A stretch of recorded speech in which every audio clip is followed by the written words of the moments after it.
Hello everyone, मैं doctor प्रगति गुप्ता और आज इस वीडियो में हम बात करने वाले हैं दो ऐसे फूड आइटम्स के बारे में जो आपके पैरालिसिस के पेशेंट के अंदर बहुत क्विक रिकवरी दे सकते हैं। सबसे जो पहला फूड आइटम है वो है फिश। जो लोग नॉन वेजिटेरियन हैं वो इजीली अपनी डाइट में ऐड ऑन कर सकते हैं। फिश को हम क्यों रिकमेंड करते हैं पैरालिसिस पेशेंट के लिए?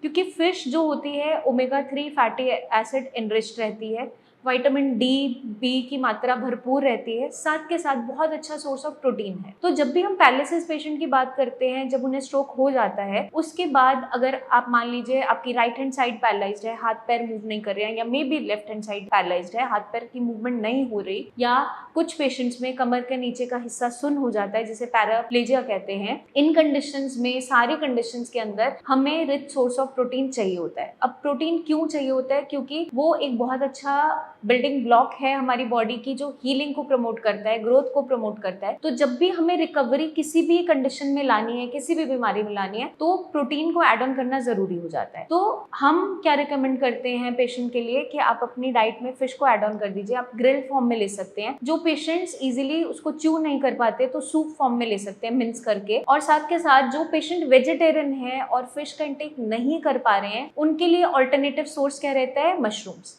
मशरूम का आप सूप इस्तेमाल कर सकते हैं या फिर आप सब्जी बनाकर ले सकते हैं। इस तरीके से उसे डेली डाइट में ऐड ऑन कर सकते हैं। क्योंकि पेशेंट्स अक्सर पूछते हैं, मैम मैं नॉनवेज नहीं खाता तो क्या मेरे लिए कोई सोर्स ऑफ प्रोटीन नहीं रह जाता? तो उसका आंसर है मशरूम्स। और जो सेकेंड फूड आइटम है वो है कोकोनट वाटर। कोकोनट वाटर के अंदर बहुत सारे इलेक्ट्रोलाइट्स प्रेजेंट होते हैं, जैसे कि हमारा सोडियम हो गया, मैग्नीशियम हो गया, पोटेशियम है, कैल्शियम है। ये सारे के सारे इलेक्ट्रोलाइट्स क्या करते हैं? आपकी बॉडी के अंदर डिहाइड्रेशन होने से हमें बचाते हैं, रिकवरी को बूस्ट अप करते हैं, और साथ के साथ आपका बीपी रेगुलेट करने में मदद करते हैं। क्योंकि ज्यादातर केसेस जो स्ट्रोक के देखे जाते हैं वो हाई बीपी की वजह से देखने को मिलते हैं और उस कंडीशन में हेमरेज देखने को मिल जाता है।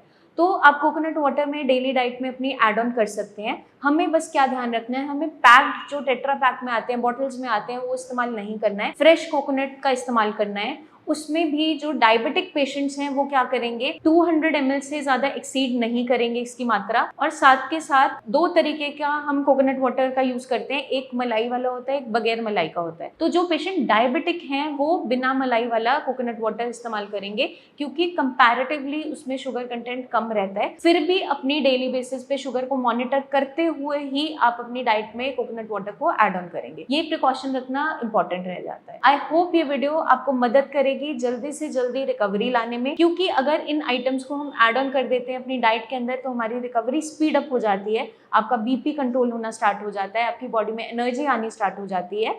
अपना खास ध्यान रखिए। Take care.